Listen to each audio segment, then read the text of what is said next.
rero ubuhamya ntago ari ukurondogora, ubuhamya si ubujajwa, ahubwo ubuhamya ni ibihamya byaho Imana yadukuye. Wari wabona kujya ibyatsi biri mu rutoki, ibyatsi biri mu rutoki iyi imvura iri kugwa byoroshye ukabirandura birandukana n'igitaka. Nuko umubiri wanjye wavaga ku mutwe narababaraga cyane, kubabaza umutima wababaye cyane, ngo bimeze nko kubarura basakuje mu isoko. Iyo ndi gutanga ubuhamya nkagera aho mbaza abantu ngo nimumbabarire umuntu waba uketse uwo mugabo waje nyuma y'icyo kigabo nindi. Vuga ngo ni intare yo mu muryango wa Yuda, ni igishyitsi cyo kwa Dawidi, uwanesheje agapfa kazuka kamara gatatu. Haleluya! Umugabo udatinya intambara, umugabo usobanura ibidasobanutse, umugabo utagira ubwoba. Reka mbabwire uwo mugabo ntago turya ari uko yahinze, ntago ahembwa ku kwezi, nta bihugu bimutera inkunga. Hanyuma rero nawe uti rwose reka umugabo akagushuka ugafungura ubyaro burundu ufite umwana umwe, akagushuka ngo uri kubanza kurya ubuzima ugafungura ubyaro kandi ufite abana babiri, ukifungisha burundu wirengagije abajya bakora impanuka, ugasanga abana bose barashize n'impanuka, ugasanga abana bose barashize n'uburwayi, abana bose bagashira kubera uburozi. Wazakenera kubyara kana ukabura aho ugira gute, ukabura aho umukura. Nababwiye ukuntu hari abagabo bageze muri batatu batuyobora, umugabo witwa Kristo, umugabo wa wundi wawe, umugabo itorero, umugabo igihugu. Bariya ni abagabo badushinzwe tugomba kubaha.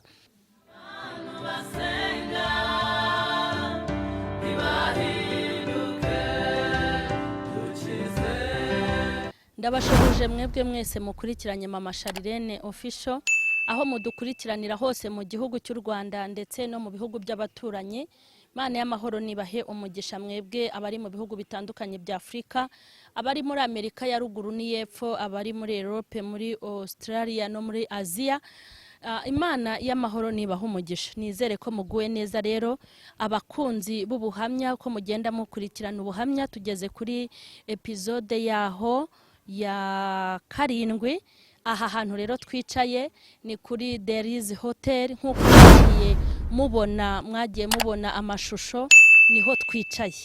Rero hari ibintu byiza byinshi nkuko mwagiye mubibona, hariyo piscine, hariho ahantu abantu bakorera imikino kwidagadura, hari na siporo n'ibindi byinshi bari kubategurira, n'abantu bashaka kujya kuri taye. Murabona ko ntangiye kujya kuri taye, ngiye gusubira nanjye njye kuri taye. Ibintu ntago byoroshye, ubusigaye nkora ikiganiro ndi kuri piscine, ndi ku mazi. Mbese hari nako kanyamuneza mubona afite kuvuga Imana wicaye iruhande rwa piscine, nabyo byongera amavuta kabisa. Ubwo rero hari amashambre, hari icyo kurya no kunywa, kandi nkomeje rwose kwibutsa abantu mufitiye ideni rwose pe. Nge ntago nzumva nabababariye ibintu byinshi, ariko nge abantu bafitiye ideni ryo kunsohokana ntago nshobora kubababarira. Abari mu mahanga mugire mwurira indege muze rwose pe, mutazanapfa mumfitiye ideni, twikiranure hakiri kare. Abari mu Rwanda mwebwe ni mubanguke, na ahantu hano ku Ruyenzi ni hafi cyane, kandi na hano bazi gutanga keya rwose pe. Njya mbabwira ukuntu kurya ubuzima ari byiza, ukarya ifi, ukarya inkoko uri kureba amazi. Mana nyagasani, uzi ko mpagera nkumva naharara. Ubwo rero niho twicaye turi gukora iki kiganiro. Hanyuma aka kanya ndifuza yuko tubagezaho icyiciro cy'ubuhamya nkuko twari twasubikiye kuri episode ya 6, ariko ubu ndashaka ko tuvuga kuri episode ya 7. Rero ubuhamya ntago ari ukurondogora, ubuhamya si ubujajwa, ahubwo ubuhamya ni ibihamya byaho Imana yadukuye naho itugejeje, kandi inyungu irimo nuko kugaragaza ko ikura abantu naho ibageza, nukugira ngo abadukurikirane bongere bagire ikizere. Wowe watakaje ikizere uvuga ngo ubuzima burahagaze, wowe watakaje ikizere uvuga ngo ibyawe byararangiye, ubuhamya nukugira ngo wongere wiyongeremo izindi mbaraga, umenye ngo iyatabaye Mama Sharirene, iyatabaye runaka ntago ari we yafungiyeho amaferi, ahubwo ifite gahunda yo gukomeza gutabara. Nagiye mbanyuriramo rero mu buhamya bwanjye, uko navutse, uko nakuze, uko nashatse, ariko aka kanya ndashaka tuganire bimwe mu buzima nakubitanye nabwo mu rugo, kandi izina ry'Uwiteka ntirive mu mutima wanjye. Izina ry'Uwiteka nkajya ndyambaza ku manywa na ninjoro, kuva namenyana n'Uwiteka mu bibazo nanyuzemo, kandi na n'iyi saha tukaba tubanye ndetse tubanye neza. Imana nibaha umugisha. Ubushize rero nari nasubikiye ahantu, nari ndi guhugura ababyeyi mbabwira ukuntu bagomba kujya bajya gusenga ariko bamaze no kwita ku byo mu rugo. Nababwiye ukuntu hari abagabo bageze muri 3 batuyobora, umugabo witwa Kristo, umugabo wa wundi wawe, umugabo itorero, umugabo igihugu. Bariya ni abagabo badushinzwe tugomba kubaha, kugira ngo rero unoze agakiza, unoze ubukristo bwawe, nuko abo bagabo bose bagomba kubahwa. Ntago wasenga gusa ngo ureke kwita ku by'igihugu, ntago wasenga gusa ngo ureke kwita ku by'itorero nyirizina, ntiwasenga ngo ureke kwita ku rugo rwawe. Ugomba kubikora byose kandi ukabikorera igihe ndetse ukabikora neza. Nagiye mbabwira ibintu bitandukanye nakubitanye nabyo mu rugo, ariko ndashaka kubabwira, ndashaka guhera ku iyerekwa nagize mbere yuko mpura n'ibibazo byo gukubitirwa mu rusengero. Ushaka kubabwira, ubwo naricaye gusa gutya, ngiye kubona mbona ikigabo kinini cy'igikara kiraje kintunga urutoki mu maso, kiravuga ngo wakagore we waratujujubije, waratuzengereje, gifite amahane n'umujinya. Kiravuga ngo mu bintu bitubabaza ukora, tubabajwe n'abantu bamaze kuva mu byaha kubera wowe, kandi tubabajwe n'abagore bari kuva muri onapo kubera wowe. Maze icyo kigabo kiraza gifata umusatsi wanjye, kikajya kirandura umusatsi wanjye, kikawurandurana n'inyama, amaraso akavirirana. Ubwo ninjye wari urimo kwireba, niyerekwa nari ngize nicaye nkanuye, kikongera kikaza n'umujinya, kikarandura umusatsi wanjye, kikawurandurana n'inyama. Kirarandura icyo kigabo, kigeze muri 1/2 cy'umutwe. Reka mbabwire, wari wabona kujya ibyatsi biri mu rutoki, iyi imvura iri kugwa byoroshye ukabirandura, birandukana n'igitaka. Nuko umubiri wanjye wavaga ku mutwe, narababaraga cyane. Uwo muntu yabikoraga afite umujinya, yari umudayimoni, kandi ibyo bintu yari ari gukora yari arimo aragaragaza umubabaro wundi agiye kuntera kubera ivugabutumwa nakoraga, kuko ivugabutumwa ryanjye narihereye kera. Agejeje 1/2,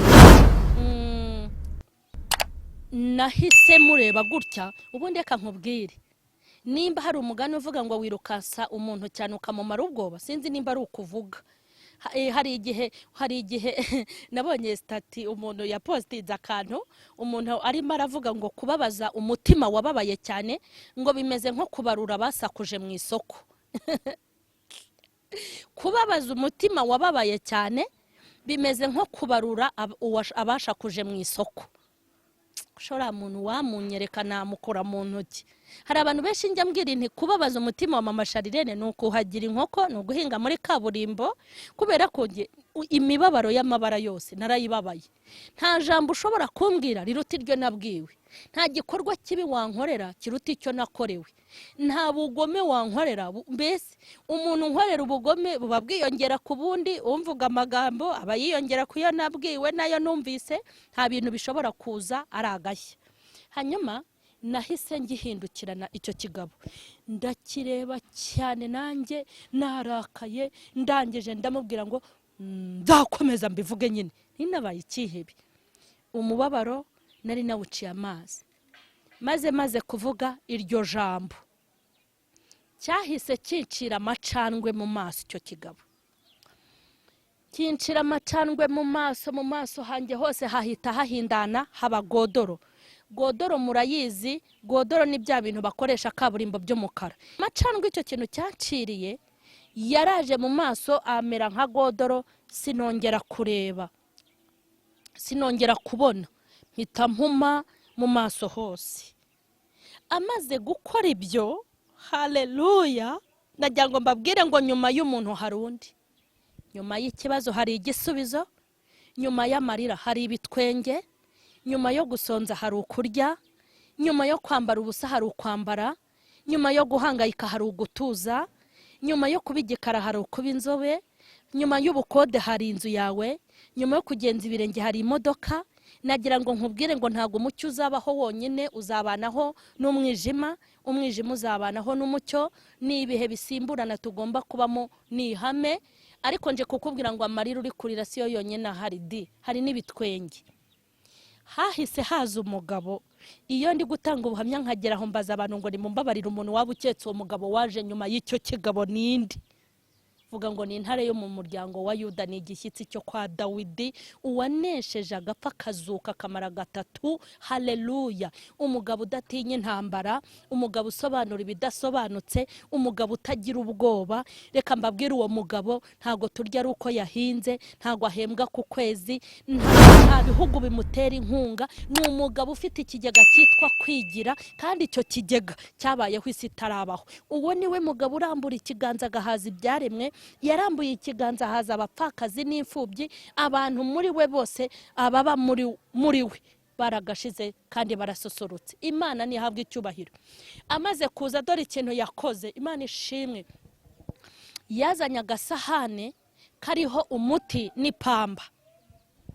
Arangije afata rya pamba akoza mu muti, atangira kumpanagura. Mama shenge sha yarampanaguye, bajya bamaza ngo fresheri ngira nzikura he, yarampanaguye. Ntago ari amavuta nisiga gusa, ntago ari ibyo kurya gusa yampaye, yaranampanaguye. Akajya afata ipamba akaza gutya akampanagura bya bigodoro, akongera agafata irindi akanyura hano akampanagura, akongera agakoza mu muti, arampanagura. So nkubwiye ngo nari nibebeje bingana gute. Arampanagura na rya pamba n'umuti, akongera akampanagura, akongera akampanagura, akongera akampanagura. Uwo ni Kristo. Arampanagura mu maso, arampanagura. Maze amaze kumpanagura, uzi ikintu yahise akora? Yahise ajya mu mutwe kuri wa musatsi, cya kintu cyaranduye. Aragenda wa musatsi wari usigaye, bya bintu byari bisigaye abikuraho. Araza anteraho undi mubiri mu mutwe, anteraho undi musatsi mu maso, nsa neza no mu mutwe. Arangije umva ikindi kintu yakoze. Haleluya! Bureke mbabwire, nkunda abasirikari kandi nzarinda mpfa nkikunda abasirikari. Urukundo nkunda abasirikari, nta muntu ku isi ubaho ndarukunda. Kuko aho mbonye umusirikare hose arankurura.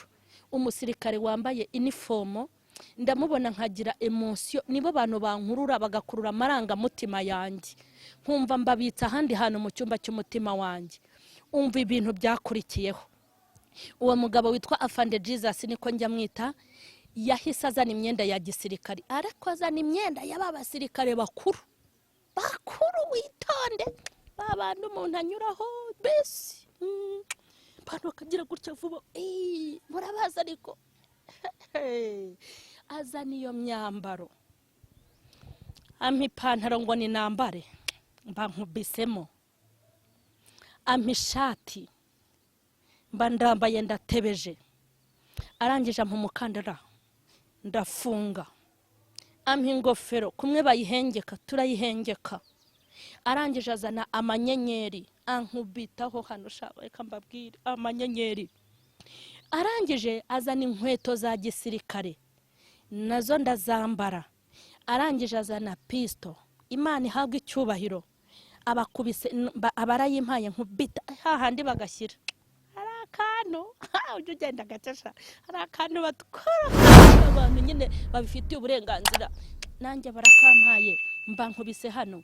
Azana imbunda nini mba ndayambaye. Abazanye igisheni cy'amasasu nacyo ndambara. Imana ishimwe. Maze ngo natambuka mu muhanda, ngo abagabo bakarebana ngo ngo mbega umugore w'umusirikare we, ngo abagabo bakantinya, abantu bose ngo ngo tumurebe umugore w'umusirikare. Izo nzozi zivuze iki? Izo nzozi zasobanuraga ubuzima ngiye kunyuramo. Bya bigodoro bya bicandwe yanciriye mu maso. Shaka mbabwire, nagira ngo mbabwire ngo ibyo bicandwe yanciriye mu maso bwari ubuzima bw'ibitutsi ndimo, bwari ubuzima bw'ubugome ndi gukorerwa, nubwo muzi ngo tuba twaje kuvuga ari ibyo tutavuga. Ushaka kuganira n'umuntu muri babiri nawe w'unyangamugayo, byavugaga ukuntu umuntu wese yatambukaga akanyihanagurizaho. Ibyo bicanwe byavugaga umwanda w'ubugome bwo mu mitima y'abantu bagiye kunkorera, ari Satani bakoresheje kubera ndi kubangamira ibikorwa bye, ndi kubwiriza ku manywa n'injoro. Abafite ibyaha bari kubivamo, abantu barimo barabatizwa, abantu bari kugaruka mu ngo zabo, abandi bari gukomera, imirimo y'Imana iri gukorwa. Satani arandakariye, yamara kundakara akahita afata umujinya akavuga ati nanjye ngiye kumuhabya muhaburi. Ushobora kubibwirwa n'ibimaze gukorwa nk'ibyakozwe mu myaka ishize, abantu bantuka buriya nabyo hari icyari cyamubabaje kandi sinzamubabarira, nta miyaga nzamushyiriramo Satani kuko sinteze kuba umwambari we. Hanyuma ibyo bigodoro kuba Imana yaragendaga impanagura, Yesu akagenda ampanagura ibyo bintu nasizwe, ni umubabaro n'agahinda Yesu yaraje kumara. Kandi koko hari imibabaro ntazongera kubabara nzi, hari agahinda ntazongera kugira mu buzima bwanjye, hazashibuka kandi ariko hari ibintu ntazagumamo. Njya mbwira abantu ngo sinteze kongera gusubira ku rutoto rw'umugabo, sinteze kongera gukubitwa, sinteze kongera kurara hanze, sinteze kwicwa n'inzara, sinteze kubura y'ubukode, sinteze kwambara nabi. Abana banjye ntibateze uko byagenda kose, ntibateze kubura minerivare, nta muntu nteze kutaha ngo watinze he ngo murushyi. Ibyo ni ibintu byibagiranye, Imana yarabimpanaguye impindurira amateka. Hanyuma ya myambaro nahawe rero, ya myambaro nahawe ya gisirikare, kuba nari nambaye imyambaro y'urugamba nicyo byavugaga. Hanyuma ya pisto nahawe niyo kurasa utudayimoni tworoshye twaho hafi, kuko burya pisto ntabwo arijyana ku rugamba, ntabwo ayijyana ku rugamba ngo ujye guhangana n'umwanzi uri hehe, ifite aho ikora hano hafi nkawe. Kubita utuzimu n'utudayimoni, utuzimu utuntu nk'utwo tugakubita nyine, twabakwanga bagufitiye ishyari, tw'amagambo ukagenda urasa. Yego. Hanyuma imbunda nini nari nahawe niyo kurasa abadayimoni bakomeye kandi bari hano, bari kure. Igisheni cy'amasasu nari nahawe n'amasengesho, nari ndi mu mbaraga, nicyo byasobanuraga. Hanyuma rero maze kubwirwa ayo magambo, maze kubona iryo yerekwa, umva ikintu cyakurikiyeho, nahise ntwita umwana wa kangahe? Nahise ntwita umwana wa gatanu. Nahise ntwita umwana wa gatanu. Mara gutwita umwana wa gatanu habaye ibirori. Maze gutwita umwana wa gatanu niho umugabo yambwiye ati umva rero wa mugore we. N'abantu bibazaga icyo napfuye n'umugabo mu gitega amatwi, kandi ujye wemera ibyo nkubwira kuko urugamba rwanjye nta wundi nari ndi kumwe nawe, ni njyewe wari uhari n'umutima wanjye n'Imana yanjye. Naho mwebwe muzi gufata amagambo mukayafatira mu birere mukayirukankana, ayo makuru ni igihuha. Amakuru wemera nayo nkwihereye, nimba ukeneye kumva amakuru yanjye. Ni naho havuye gutandukana n'umugabo, natwise umwana wa gatanu. Maze mbibutse ko yari yarambwiye ko ashaka ko mbyara abana babiri, haburagaho yari yongeyeho umwe, ubundi nari kubyara umwe nk'uw'ingwe. Ubwo urumva yashyizemo imiyaga yongeraho umwe. Mu bintu byakuruye intambara mu rugo rwanjye, mu bintu byateje ambutiyaje y'inkoni zo ku manywa na nijoro, mu bintu byanzengereje bikangezayo, ni ikintu bita kubyara. Ariko ni mureke mbabwire nshuti zanjye zikurikiranye ubuhamya bwa mama Sharirene. Iyo nitegereje Ayivani niwe mutoya, nkitegereza Ishimwe Claude, Ishimwe Claudina, Ishimwe Ayivani, nkareba na Irakiza Joseph, hanyuma nkareba na Nuwiragiye Sharirene. Mbona nta mwana wanjye wari ukwiye gupfa n'ukuri kose. Oya, nta mwana wanjye wari ukwiye gupfa, nta mwana wari ukwiye kutavuka. N'abana bashimishije kandi basa neza, ndetse n'abana b'umugisha. Rero ajya kumbwira ngo ni arashaka ko mbyara abana babiri. Ubundi abagore tujye tugira ubwenge. Uzi ko hari igihe umugabo yanga kubyara ngo arimo araringaniza akajya gutera inda handi. Ubundi ibyo babyita ngo iki mwaba nyabwenge b'abagabo. Wa mugore we jya muronapo, wajya kumva wabyaye ndahekana mu gasozi. Koko uwo mudayimoni udashaka kubyarana n'umugore wawe ngo wirirwe uturaga ubyara abana mu gasozi aho uzi naho utazi, rimwe n'abana bawe bakazasambana bavukana batabazi. Mubona ibyo bintu ari umugisha atari umuvumo? hanyuma rero nawe uti rwose reka umugabo akagushuka ugafungura urubyaro burundu ufite umwana umwe, akagushuka ngo uri kubanza kurya ubuzima ugafungura urubyaro kandi ufite abana babiri ukifungisha burundu, wirengagije abajya bakora impanuka ugasanga abana bose barashize n'impanuka, ugasanga abana bose barashize n'uburwayi, abana bose bagashira kubera uburozi, wazakenera kubyara akana ukabura aho ugira gute, ukabura aho umukura. Icyo gihe rero yarahangayitse ngo ndi kubyara cyane, ningera ahangaha abagore nibantega amatwi.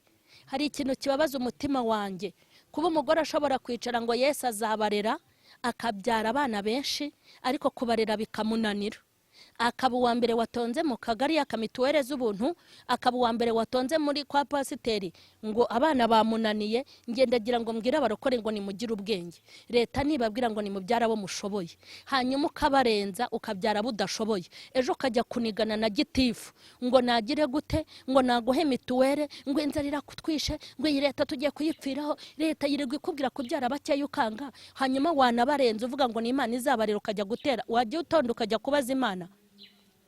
Nimba Imana ari ikubwira kubyara wajya uyaka mituwere, nimba Imana ari ikubwira kubyara wajya uyaka minerivare, nimba Imana ari ikubwira kubyara kuki abana bawe bajya mu muhanda. Biriya bintu birambabaza. Ujye wiyeranja urimire, nubona ubyaye abana benshi kandi ukababyara bakubuze, ujye ukora ikintu bita kwiyeranja. Reka nkubwire, ntukajya mu rusengero ngo basige muri karitsiye ibimyira bibumireho, nta mukozi wo kubarera, ku buryo ibi bintu nyine bihangayikisha leta. Si iki si bivuga. Nimba ubona ko nta mukozi ufite, ujye ubashorera bose ubajyane mu rusengero. Nubona kubajyana mu rusengero utabishoboye, ujye ugenda usengera iwawe, ntimugakoze Imana isoni. Ujye urundarunda abana bawe, cyangwa ugasanga ngo yarabataye, ko watubwiraga ngo Imana izabarera, kuki wabataye? Ahubwo dore ikosa mugira, ari ntimuyizera, ari Imana ntimuyizera, ari namwe ubwanyu ntago mwiyizera. Ubwo se koko nimba ubayeho utiyizera, utizera Imana, utizera iki, wumva uzatera imbere gute? Ariko nge nababwira ngo ukuboko k'Uwiteka ntikwaheze ngo ananirwe gukora, ugutwi kwe ntikwapfuye ngo ananirwe kumva. N'Imana izaturera ikaturerana n'ubuvivi n'ubuvivure. Nimba ubyiringiye ujye ubyiringira, ariko ubishyire no mu bikorwa, ubishyire no mu bikorwa ku buryo udatesha Imana agaciro. Nari narabwiye Imana intumva rero wa Mana we, umunsi nasanze umwana wanjye mu muhanda rwose nzasubirayo mbwira abantu ko udashoboye kurera. Umunsi byagenze gutya, ariko reka mbabwire, Imana irarera, ahubwo abantu ntago bayizera. Abantu ntibayizera, bizera Imana ubundi bakajya no mu bindi, niyo mpamvu bakorwa n'isoni. Ariko abantu bizera Imana ntago bajya bakorwa n'isoni. Ijambo namubwiye umugabo wanjye rero, kuko nabonye ko afite ikibazo cyo kubyara abana benshi, naramubwiye ngo wemera buzashobora, ngewe bazakurikiraho bose nzabashobora. Impamvu navugaga ko nzabashobora, nta sambu nagiraga, nta mitungo nagiraga, nta kazi nakoraga, narabwirirwaga nkaburara, ariko nari nizeye amaboko y'Uwiteka Imana ya Isiraheli, amaboko magari, amaboko maremare, amaboko y'Imana ishobora byose. Narabyizeye, mbishyira ku mutima, mbishyira mu bwenge, kandi maze kuyizera nayo imbere iki, imbere ibyiringiro, maze ntiyankoze isoni yo kabyara. Rero icyo kintu twaragipfuye. Bibi bibazo kubwira umugore nka mama Sharirene ufite imyaka nk'iyo nari mfite ngo nabyara abana babiri, cyo ngibyo nge ntago ndi igicucu kigeze aho ngaho. Ngewe ndatekereza, ndabizi neza ko mu marimbi ahantu bashyingura hari abana bato bangana n'abawe, hari abana bato bangana n'abanjye. Ni gute se umuntu yamfushuka ngo nifungishe burundu ufite umwana umwe cyangwa babiri, hanyuma nimara kubwahagirana ajya kwishakira ababyara? Ibyo rero biteye agahinda. Dore n'ikindi kibabaje, nabonye aho abagore baba basirimu ngo bagiye kwifunga burundu, abandi ngo bagiye kunezeza abasheri babo ngo babyare babiri, ariko ukajya urera butabyaye. Burya naho bivuga ngo Imana iba yawe vuga usure amutisha, iba yakwemeje kabisa, ukaba nyiramwiza uti nzabyara babiri, kandi koko ukabyara babiri. Ejo wajya kone ukabona umuntu abungukanye impanga ebyiri, ati mada aba bana nabo mugabo wawe. Burya Imana iba yabahamije. Rero Pawulo yaravuze ngo kwitoza k'umubiri kugira umumaro muri bike, ariko kwitoza kubaha Imana kugira umumaro muri byose. Tujye tugira ubwenge bw'isi, ariko tugire n'ubwenge bw'Imana. Ni ibintu bizajya bihura bikuzuzanya. Ubu najya n'ububingwa tubushyire he, tubushyire ku ruhande. Nagize urugamba rero rwo kubyara, ndakubitwa, ndara hanze, nicishwa inzara. muri make ibibazo bimbana ibibazo. Nta muntu wigeze unyumva abari abanyamwuka babaye abanyamubiri. Mu rugamba rwanjye berekwaga ntibongeye kwerekwa. Nahuguwe n'abasenga, mpugurwa n'abapasteri, mpugurwa n'abavandime, mpugurwa n'ishuti. Ese undi urabyara buzagurisha? Iryo jambo ni ribi. Mureke mbabwire, iki gihugu cyacu turimo cy'u Rwanda ni igihugu cyagiye gihindura ibintu, giha agaciro ikintu bita ikiremwa muntu. Nabiboneye he? Mbere hari amazina twajyaga twita abantu, ukabwira umuntu ngo ni ikimuga, ariko ubu wise umuntu ikimuga yajya kukurega, kuko ikimuga nicyo babikamo ibishyimbo. Ni ikintu kidafite agaciro. Kandi twabonye ko bavuga ngo ni abafite ubumuga, kuko n'abantu bafite ubumuga tubabona mu nzego zitandukanye, tubabona mu mashuri bafite ibikorwa bari gukora, ni abanyabwenge. Biriya leta yarabikoze kugira ngo ihe agaciro umuntu. Hari ibindi nta muntu ukivuga ngo umusazi, baravuga ngo umuntu ufite ubumuga bw'iki, ufite uburwayi bwo mu mutwe, n'uburwayi bwo mu mutwe. Nanjye birangora ko iyo ngiye kubivuga nditonda ngo ntazacikwa bakanyambika ipingu, kandi ntabwo nshaka gupfobya no gusesereza rwose. Yego, muri make ibaze kugira ngo mugira amagambo mabi, kandi amagambo mabi ntiyagende duteza ibyago nuko mutabizi. Ugasanga umuntu niko urabyara abo uzamaze iki? No, hanyuma se mwebwe ko mwavutse mwamaze iki? Nimugakabye. Nimunahugura umuntu mujye muvuga amagambo meza, nimukazanemo kwishongora, nimukazanemo ubwenge bw'isi. Ariko mujye mumenya ko ubwenge ari igihe buhagarara. Ubwenge burahagarara, imipaka igafungwa. Ubwenge burahagarara, abantu ntibacuruze. Si twabibonye se? Ubwenge burahagarara, abafite amatike y'indege ntibajye kure ya poti. Usi ibibuga by'indege byafunzwe igihe kingana iki? Ubwenge burahagarara, imipaka igafungwa. Ubwenge burahagarara, abantu ntibongere kujya kurangura. Ubwenge burahagarara, abasohoka nimwongere gusohoka. Ntago nifuza ko aka gahenge duhawe tuzajya tuvuga amagambo twishakira yo gukomeretsa abantu, tukababaza n'Imana. Iyo utinyuka gufata umuntu ukamubwira ngo arabyara abo kumaze iki, ndashaka kugusubiza nkubaza ngo we bakomajije icyo uvuka. Ugasanga umuntu aravuze urabyara se perezida, urabyara se urabyara afande. Kuki se atabyara? Kuki atabyara perezida? Kuki atabyara dogiteri? Kuki atabyara umusitari? Ubu se reka nze mbabane nk'ubu mama Sharirene official, sindi umusitari se? Nimba utabyemera ibyo birakureba, ngenzi ko ndiwe ndatwika. Urumva ko mujya murekana n'abasetse, byose ni hahandi. Uri kumva? Ndabizi ko ndiwe mama wanjye, ko nabaye umusitari muri 2019 nko mu kwezi kwa karindwi. Mama yarazi ko nzaba umusitari, njye se narinzi ko nzaba we. Ugira ngo se kuba we ntacyo bimariye? Birakimarira di. Uzi iyo nyuze ku bana, dore wa mu mama bakampopera, ukuntu nishima. Nanyura kubaki mama Sharirene wacu turagukunda. Yewe we, ubwo ibyo bituma nirema mibiro nkavuga nisha, nubwo abantu banyanga ariko sha burya hari n'abandi bankunda benshi. Ibyo bikankura mu bwigunge. Ntabwo mama yarazi icyo nzavamo, abo tuvukana niba arazi icyo nzavamo. Kubera ikizi? Hari ayo nize se? Ntayo nize, ntabwo ari imiryango, ni Imana. Abantu rero bakajya bambaza ngo urabyara buzamara iki, uzamaze iki? Hari akana Imana yankoreye. Hari umuntu umwe nasobanuye kuri kamera, yaraje ambwira atari ko ibyo umugabo akubwira nibyo. Ubundi urabyara abo uzamaze iki? Udafite kubatunga, udafite, ariko sha ntacyo ubu ndabatunze. Reka mbabwire, ntabwo nzibagirwa ntangira umwana minerivare $375, umwana umwe ku gihembwe, hanyuma nkabikorera batatu. Ubwo se abandi babiri urumva byari bimeze bite? Uwari mama Sharirene ubikora. Narinzi ko mama Sharirene yaba mu nzu ya 250 se? No, ifite shofo shawe, nanjye ngacomeka nk'abandi bakiro bose, nkoga amazi ashyushye. Ifite igikoni cya VIP cy'abasirimu sha. Uzi guteka uhagaze ariko kwiziniyeri yo mu nzu iyo hanze, parikingi, jaride, nkicara no hanze ariko sha nashaka nkinywera ka kafe cyangwa gasoda nicaye muri jaride yanjye hanze. Ariko urambaza iki? Ntimukavuga amagambo mabi. Uzaba amaziki uwo muntu yumva ikintu cyantangaje, ntacyo nari mbamariye. Reka mbabwire, sha kwizera birarema. Ijambo ry'Imana rivuga iki? ngo muri icyo gihe umukiranutsi wanjye hazabeshwaho no kwizera. Ni ikihe gihe se? Iryo jambo ryabwiraga abandi ikihe gihe? Ni iki gihe turimo. Iki gihe umukiranutsi wanjye azabeshwaho no kwizera. Ikihe gihe se?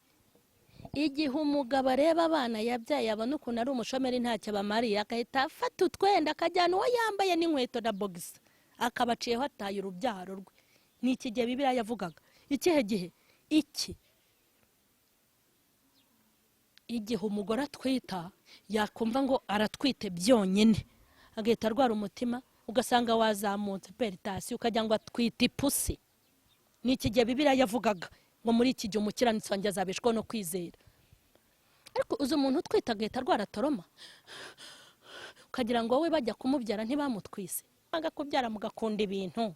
Abagore mwabaye abasambanyi, abagabo mwabaye abasambanyi, ubundi kuki mwanga abana mugakunda haturuka. Nimba muzi kureka no kuzinuka mudashaka kubyara mwabiretse ko aribwo muzaba mubikoze neza. Ni ikihe gihe Bibiliya yavugaga? Umugabo amara kubona yuko umugore atwite, yataha agasuhuza avuga neza, agataha areba nk'iryishe yanka,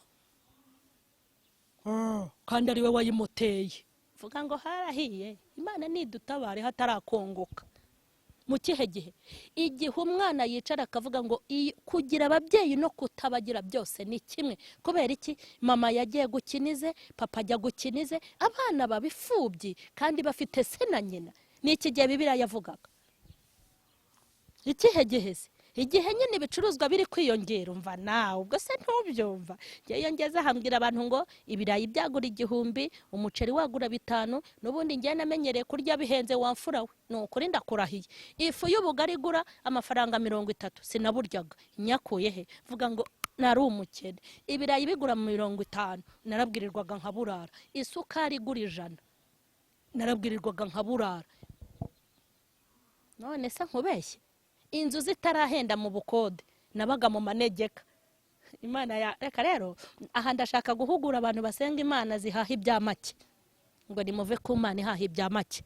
Mushaka Imana ihaha ibya menshi ikorana n'iterambere. Nk'ubu ngubu dufite abantu ngo bari gusenga ngo imyaka nigabanuke. Imbere mwasengeye ngo bigabanuke, byaragabanutse. Ubu mufite icyizere ko ibirayi bizagura 50. Vuga ngo barakubeshye, barimo kugushuka. Ayo nayo ubuginga, kandi uri umusivili usenga y'ubuginga. Ubu ibishyimbo bizagura 40. Ikiro cy'inyama kizagura 500. Ubu tike ijyane iwacu i Nyanza, mbere iwacu i Nyanza twatangaga 400 na 500 twahenzwe. Ubu itike y'iwacu i Nyanza izakatuka igeze kuri 500. Koko ubu mufite icyo cyizere? Kuki se mwumva ko Imana ari Imana ihaha ibya make igakorana n'ibintu bya make? Ni Imana iba no mu bintu bihenze, ni Imana iba no mu bintu birenze, ni Imana ishobora byose, ni Imana ikora mu gihe cyoroshye, ni Imana ikora mu gihe gikomeye. Imana ibahe kwizera. Muri icyo gihe cyanjye umukiranutsi azabeshwaho no kwizera. Ntabwo azabeshwaho n'imirima ye afite, kuko twarabibonye ko imvura igigwa imirima ikarengaho, amazi akaba menshi bikarengerwa bikabura. Ntabwo umukiranutsi azabeshwaho nari kuri konte, kuko twabonye ko twamaze igihe kinini muri guma mu rugo tuyarya kandi tutayinjiza. Ntabwo umukiranutsi azabeshwaho no kujya kurangura mu Bushinwa, kuko byigeze bihagarara imipaka irafungwa. Ntabwo umukiranutsi azabeshwaho no kwizera umugabo we, kuko ukuntu umugabo aguta akakwereka umujyi akagutana abana. Ntabwo umukiranutsi azabeshwaho n'akazi, kuko twabonye ukuntu muri COVID-19 habaho igabanywa ry'abakozi. Ntabwo umukiranutsi azabeshwaho no guhaha ibya make, kuko twabonye ko bijya bihenda. Ahubwo Bibiliya avuga ngo umukiranutsi hazabeshwaho no kwizera. Kwizera birarema, ibitari biriho bikabaho, ibikomeye bikoroshye. Kwizera birema, bifata ubusa bukavamo ikintu. Kwizera, mbifurije kwizera abakurikirana Mama Sharirene, mbifurije kwizera. Imana y'amahoro nikomeze kubaha umugisha, kandi muri ubu buhamya tureke ubwenge buke, twizere Imana. Abantu bafite ibindi bintu bizeye, ariko imbere wizereye abantu uhora wizera abantu ariko bakaguhemukira, ariko na n'ubu ugakomeza kubizera. Wizera abantu gake, ahubwo ugirira Imana icyizere gikomeye kandi kirambye. Nababwiye ko mu rugamba rwangejejeyo urwo gutwita no kubyara. gutwita no kubyara nararezwe mu muryango wanjye, barandeze, abantu bangira ikigoryi. Ndibuka umugore umwe yarambwiye ngo sha, ngo kari akagore, nari akagore ariko nshimye Imana ko nabaye ikigore. Uzanyita akagore n'ukuguru mfite hano gupima ibiro nka 5, wanyita akagore n'ibiro afite 70 na bingahe? Ariko muzi kwita ntawatinyuka, kandi mu banyitaga akagore narabarenze, mbona baragiye banasaza aribo babaye utugore nyine. Nuko ubwo rero nagira ngo mbabwire ngo kwizera birarema. Mujye mugira amagambo muvuga. Urabyara gitifu, urabyara perezida, nimurekayo kugeza ubwo ngewe nabwiwe ijambo rikomeye n'umugabo wanjye ajyaga ambwira ngo urabyara se ngo ko ari ukubwagura. Yigeze ambwira ngo ubwo rero nawe uzi ko ngo wabyaye, wavuze ngo wabwaguye.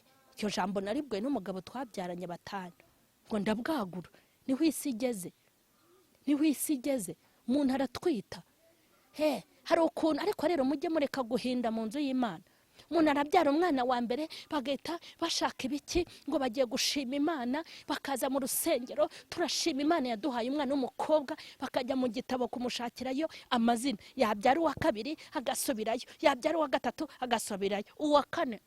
Ndashaka nkubaze, ese uwo mwana wa mbere n'uwa 2 bavutse, uwa 3 utagiye gushima, ko kuwa 4 utagiyeyo, kuwa 5 kwagize isoni, ntago ari umwana wabyaye? Ntago ari umwana wabyaye burya? Kuki utongeye kwishima? Kuki utagiye gushima Imana? Ese 3 wabahawe na mama wawe, hanyuma abandi barenzeho urabiha? Kuki mudakomeza kujya gushima Imana? Umuntu arabyara yagezeho akagira isoni. Ntukagire isoni ry'uko wabyaye, wenda ububyarira mu buzima bubi. Kuko umwana wawe natangira kuba diregiteri, akaba dogiteri, akaba umupilote, akaba umushoferi, akaba umuganga, hakaba umushoramari, ntago uzagira isoni ngo uterwe isoni nabyo. Tewe bose babireba, papa we yaramwihakanye, yanga no kumuha 8, amaze kwamamara aravuga ati mwabonye umuhungu wanjye. Kuri guterwa n'isoni yuko wabyaye umwana wa Musa azaba yicaye mu ntebe y'icyubahiro, uzajya uvuga ngo urano umuhungu wawe. Kuki bigutera isoni? Ngewe reka nkubwire, ntago kubyara byanteye isoni nubwo nari nkennye. Nta muntu najyaga kwaka ayindezo ayo kurya, nta muntu najyaga kwaka aya mituweli, nta mu kagari nagiye, sinigeze njya gutera abasaza banjye b'abakire bafite amafaranga, sinigeze njya kwa pasiteri, nta muntu n'uyu n'umwe nigeze njya kuririra. Sinatewe ipfunwe nuko ndi kubyara abo ntashoboye nkuko babivugaga. Nabayeho mu buzima bwanjye, ntawe nigeze mbera umuzigo, ntawigeze acumbikira, ntawe natsa y'inzu. Narashonje ndemera inzara irandya, abana banjye babura yo gutangira ishuri barayabura, ariko ubu bari kwiga. Fisi wanjye agiye kujya mu wa 3 kandi ni umuhanga. Sharirene wanjye yiga muri lycée de Kigali mu Rugunga, ahantu higa abana b'imbyeyi bite byanyariko. Nabandi bagiye biga mu mashuri meza asobanutse. Iyo ni imirimo y'Imana. Ntugaterwe isoni n'icyuri cyo, ntugaterwe isoni n'ubukene ufite, ntugaterwe isoni n'inzara, ntugaterwe isoni n'ubushomeri, kuko nunava muri ubwo buzima ntago uzaterwa isoni nabyo. Imana ibagirire neza, Imana ibagirire neza, kandi Imana ibafashe. Byamviriyemo urugamba rukomeye, nirwo rugamba rwambereye urugamba rutangaje.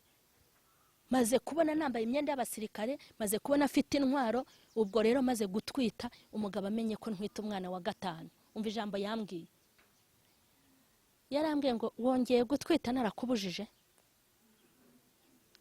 Arangije arambwira ngo uwo mwana utwite si uwanjye, ati uwo mwana sinzi aho yaturutse, ngiye gufata abana banjye 2, hanyuma uwo mwana utwite sinzi aho yavuye. Iki kibazo gikunda kubaho mu ngo, cyo kuba umugore yatwita ati uwo mwana si uwanjye kubera shitani, cyangwa se bikaba ari nabyo. Ariko ngewe mba numva umugore adakwiye kubabazwa nuko umugabo yamwihakanye, kuko burya kuba umwana bari mu nda yawe ni ikintu gikomeye. Rega kuba umubyeyi ntabwo ari ukuba umubyeyi gutya gusa, ni ukuba umubyeyi ukabyara kandi ukarera. Ngewe numvaga icyo kintu kidateye ipfunwe kuba yihakanye umwana wanjye ntwite, ngomba kumurwanira ishyaka mu mbaraga zose mfite. arangira ambwira ati ngiye kuguta nigendere, wanze kuringaniza urubyaro uzicuza, aba bana bose uri kubyaragura. Kandi igitangaje abo bana nabyaraguraga ni njye wabareraga njyenyine, ku buryo njyewe numvaga kuba mbabyara nkaba ari nanjye unabarera. Kwishakira agasombe nakabonye, sinagiraga untindira ikiriro. Narabyaraga nkatangira kwifurira, narabyaraga n'uwazaga kumfasha ryamfashaga iminsi mikeya, narabyaraga nkikorera imirimo yo mu rugo, naratwitaga kuva ukwezi kumwe kugeza amezi 9, nkoropa noza ibyombo, njya kuvuga ubutumwa, ibintu byose mu rugo nkibikora. Rero sinumva umuntu ushobora kumbwira ngo ndi kubyara abana benshi akajya kumpangayikira kandi ari ngiye uhangayikishijwe nabyo. Rero ndavunika ngira imbaraga nyinshi, ariko ikintu nari nizeye, nari nzi ko nta mwana wanjye uzandavura, nari nzi ko nta mwana wanjye uzabura amashuri, nari nzi ko nta mwana wanjye uzabaho nabi, nari nzi ko abana banjye bagomba kubaho. Sinkubwiye ngo nyishinge, ntuzanyishinge, sinkwigishije kwizera kwawe, gusa nkubwiye ngo wizere Imana, nuyizera izakubera byose kandi izazana ihumure. Urwo rugamba rero ruba urugamba. Arangije arambwira ati nzagenda kandi ntuzatinda kubona ko wibeshye uzicuza. Mureke mbabwire, nyuma y'umuntu hari undi. Imana mu buzima niyo ushobora kubura ubuzima bugahagarara. Njya mbabazwa n'abagore bata abagabo, ugasanga abana babaye nabi ngo kuko basigaranywe n'abagabo. Ndashaka kubwira abagabo, ntago ubwanwa Imana yaguhaye ari ubw'umurimbo, uri umugabo nyine. Umva iryo jambo. Umwana watsinze mu ishuri bamukora mu ntoki bavuga bati felicitation sha, wabaye akagabo. Kuki batavuga ngo wabaye akagore? Iriya korasi ivuga ngo ni umugabo, Yesu ni umugabo, ni umugabo w'intwari, ni umugabo Yesu. Kuki batavuga ngo ni umugore, Yesu ni umugore? Ijambo ryitwa umugabo rwose ntimugateshe Imana agaciro yabahaye kuba abagabo ikabaha n'ubwanwa. Nimba uri umugabo b'umugabo, uzi ko nabonye umugabo umugore yataye agaheka umwana akaza kuri kamera akaza gutera imbabazi. Erega kanaheka heka nyine, erega agashyiraho isume yishyireho, se abana bawe baheke uboze ubahahire, ko umugore se yabikoraga.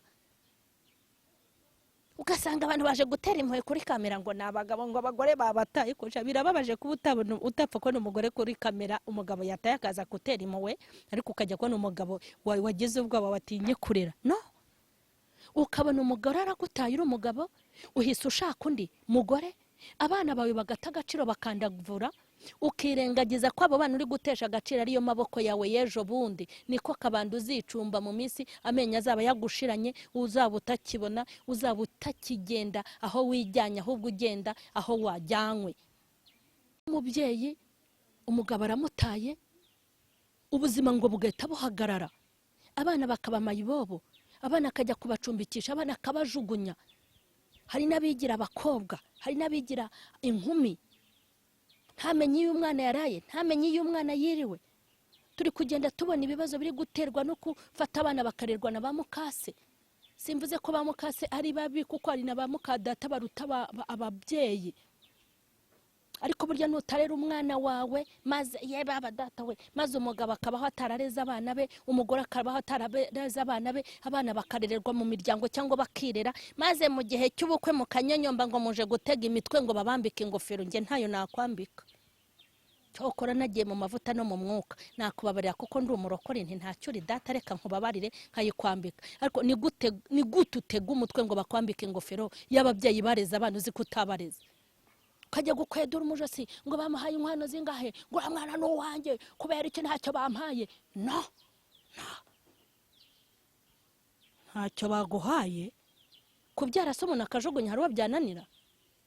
Kugenda mujugunya nk'abana b'inzoka cyangwa cyacyanira. Hari icyanira nimba ari kagoma, sinzi ikinuza kiba hano hejuru gitumbagira kimeze nk'indege, sinzi ukuntu bacyita, nimba ari kagoma ukuntu ibyara icyana cyayika kigurutse rimwe. Sha umva ngo byo ntago yongera kucyonsa, ntago yongera kiragenda kikimenya. Hari abagabo bameze gutyo n'abagore bameze gutyo, maze umugore nawe akimeza neza ngo umukobwa ufite ubukwe ngo aje gutega umutwe ngo bamutegeshe urugo. Rukwiye uruhe wowe? kuko iyi nkoni ahubwo ukwiye gereza, ukwiye ipinga, ukwiye gufungwa no gukatirwa. Mureke nsoreza hano iki cyiciro, tuzakomeza abwira ukuntu mukwiye kuba intwari mw'abagabo mwe, mukwiye kuba intwari mw'abagore mwe. Nzabwira n'urubyiruko n'abari gushaka amaguru ukuntu mukwiye gushaka mwiyemeje, mutazavuga ngo mugiye gutereka inzara no gutereka amaso. Namwe mw'abasore mwe ngo mwabonye abagore babashyuhiriza amazi, uzamenye ko no kuyishyuhiriza bijya bizamo. Gufite umugore uzajya yicara kuraririye, ari n'igihe azaguheza inyuma y'inzu wikodeshereza. Barazanye mu bana banyu mu rugo, ibigisha uko mukwiye kwitwara n'uko mukwiye kurwana urugamba. Dusenge. Mana, ndagushimye kubw'ubu buhamya wampaye kugira ngo mbwire abantu kugikora kandi ko imbaraga zawe zihari. Izina ryawe nirihabwa icyubahiro. Aka kanya warahabaye mu ntambara zanjye. Ndagushimiye ko wantambukije ahakomeye, nkaba ntaraguye mu nzira, nkaba nkiri kumwe n'Uwiteka. Sengeye abadukurikiranye bari mu kaga nk'ako nari ndimo no mu makuba nk'ayo nari mfite, ubagirire neza, bavirwe n'umucyo ndetse n'urumuri rw'Imana. Ubigishe kurasana, ubigishe kurwana mu mwuka, ubarinde kurwana nk'abanyamubiri, kuko aravuze ngo intwaro zacu zigaragara mu maso yawe nk'izifite imbaraga, ngo kuko atari nk'iz'abantu. Ndagushimye, icyubahiro n'ikibi cyawe. Sengeye abadukurikiranye bose kugira ngo bahe guhagarara mu byo bizeye. Izina ryawe ntirizibagirane ku buzima bwabo. Icyubahiro n'ikibi cyawe ni mu izina rya Yesu, amen. Kora share, wandike kuri comment, kandi mukomeze kuduha inama n'ibitekerezo. Nimukomere, yatangije umurimo nizawusohoza, kandi igiti cyatemwe kirongera kigashibuka kubera Imana. Ubutaha nzababwira episode ya 8. Imana nibaho umugisha.